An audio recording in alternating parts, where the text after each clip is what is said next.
Good morning বন্ধুরা। তো তোমরা কেমন আছো? আশা করি ভালো আছো। আমিও তোমাদের ভালোবাসায় ভালো আছি।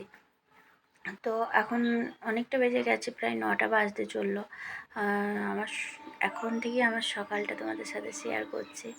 তো এখন আমি বসেছি সবজি কাটতে, কারণ আজকে আমার ছেলের এক্সাম আছে, ইংলিশ এক্সাম। তো আজকে আমি আনতে যাবো না ছেলেকে, ওর বাবাই দিয়ে যাবে বললো। বাবাকে বললাম তুমি দিয়ে যাও, কারণ আজকে আমি এক জায়গায় যাবো একজনের খবর করতে। তার খুব শরীর খারাপ, আমার বড় মায়ের খুব শরীর খারাপ, তো তেনাকে দেখতে যাব।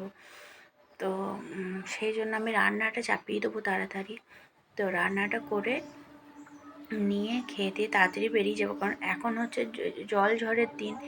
কখন মেঘ লাগছে, কখন বৃষ্টি হচ্ছে, কখন কি হচ্ছে মানে বুঝতেই পারা যাচ্ছে না। সকালবেলায় আজকে ভোর 5টা থেকে এত জোর মেঘ ডাকছে, এত বৃষ্টি শুরু হলো, মানে কল্পনার বাইরে। আর এত জোর মেঘ ডাকছে, মানে বিশাল জোর মেঘ আর কি।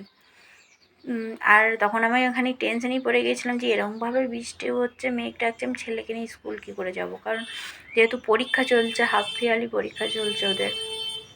তো সেই জন্য আর কি এখানে তারপরে দেখলাম সকালে যে 6:30টার দিক করে বৃষ্টিটা বন্ধ হয়ে গেল। তো তোমাদের একটা জিনিস দেখায়, বৃষ্টিটা বন্ধ হয়েছে ঠিকই, কিন্তু যে সকালে বৃষ্টি হয়েছে কেউ বলবে না যে সকালে বৃষ্টি হয়েছে।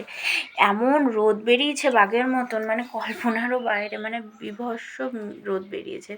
যে কেউ মানে যদি বলি বৃষ্টি হয়েছে কেউ বিশ্বাস করবে না।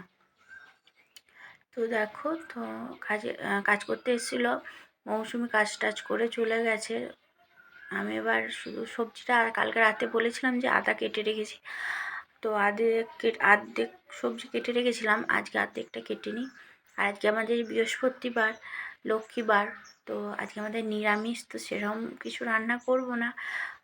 বাঁধাকপি তরকারি করব, আর পই দিয়ে ডাল করব, আর বড়াকে ভেজে বড়া দিয়ে টক করব, আর বড়া ভাজা করব। এই তো আজকে মেনু। তো চলো করে নিই।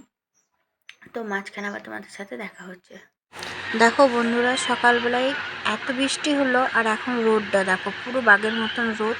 আর আমি কালকে রাতে আদা সবজি কেটে রেখেছি, আর আজকে এই আলুগুলো একটু কেটে নিলাম। তো দেখো, এত বাঁধাকপিটা কাল কেটে রেখেছিলাম। কীরকম রোদ বাঘের মতন, কেউ বলবে বলো বৃষ্টি হয়েছে, কেউ বিশ্বাস করবে না।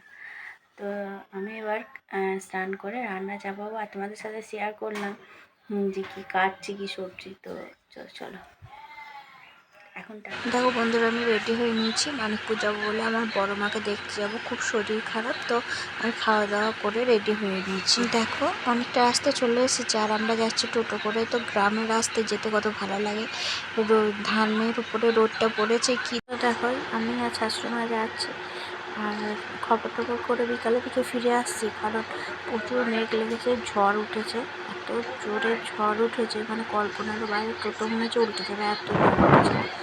তো দেখো, বৃষ্টিও হয়ে গেছে, প্রচুর পরিমাণে বৃষ্টি হয়েছে। আমরা কিছুক্ষণ একটা জায়গায় দাঁড়িয়েছিলাম গোপিনপুরে, এত জল হচ্ছিল, তো জলটা একটু থামাতে বৃষ্টিটা আমরা বেরিয়ে চলে এলাম, কারণ তা না হলে সন্ধে লেগে গেছে, আর বৃষ্টি বাড়ছে বল কমছে না। কী জোর মেঘ ডাকছিল, আর কী জোর বৃষ্টি হয়েছে। তো আমরা লাভপুর ঢুকেই গেছি, এটা লাঘাটা। তো দেখো কেমন জল জমে আছে রাস্তাতে, দেখে বুঝতে পারছো কি এমন বৃষ্টি হয়েছে। তো আমরা ফিরছি তখনই বৃষ্টি পড়ছে, বন্ধ হয়নি। তো তোমার মানে এদিকে প্রত্যেক দিন বৃষ্টি হচ্ছে, রাত্রের দিকে প্রত্যেক দিন। তো খুব বিরক্তিকর ব্যাপার আর কি। দেখো বন্ধুরা, আমি মানিকপুর থেকে চলে এসেছি বড় মাকে দেখে। তো তারপরে আমার ছেলেকে আনতে গিয়েছিলাম টিচারের বাড়ি থেকে। তো আর এদিকে এত জোর ঝড় হয়েছে, বৃষ্টি হয়েছে। আমরা তো বাড়ি আসার সময় মানিকপুর থেকে অনেকটা রাস্তায় দাঁড়িয়েছিলাম একজনের গ্যারেজে, কারণ আমি তো টোটো আসতে পারছিল না, এত ঝড়। তো কিছুক্ষণ দাঁড়ানোর পর আমরা বাড়ি এলাম, একটু জলটা থামলো, তারপরে এক্ষুনি আমার ছেলেকে নিয়ে বাড়ি ফিরলাম, দিয়ে ফ্রেশ হয়ে তো বসে আছি। তো চলো আজকের মতন একটু, কালকে আবার দেখা হবে। তো আমার ভিডিও যদি তোমাদের ভালো লাগে তাহলে লাইক, শেয়ার, একটা কমেন্ট করে দিও।